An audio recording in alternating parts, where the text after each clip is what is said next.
અમારી ચેનલને સબસ્ક્રાઇબ અને વિડીયોને લાઇક કરવાનું ભૂલશો નહીં, જેથી અમે આ તમામ કાયદાની માહિતી આપ સુધી પહોંચાડી શકીએ.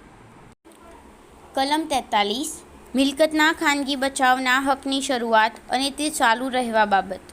મિલકતના ખાનગી બચાવનો હક એ મિલકતને જોખમ પહોંચવાનો વાજબી ભય લાગે ત્યારથી શરૂ થાય છે. બી.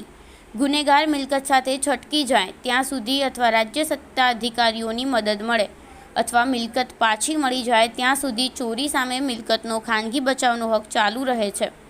સી.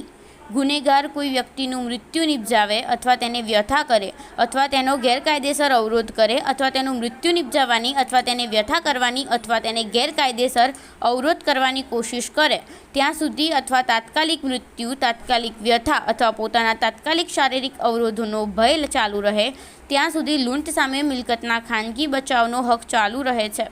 ડી.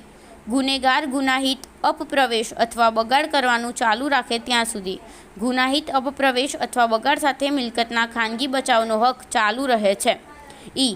સૂર્યાસ્ત પછી અને સૂર્યાસ્ત પહેલાં ઘરફોડથી શરૂ થયેલો ગુનાહિત અપપ્રવેશ ચાલુ રહે ત્યાં સુધી ઘરફોડ સાથે મિલકતના ખાનગી બચાવનો હક ચાલુ રહે છે.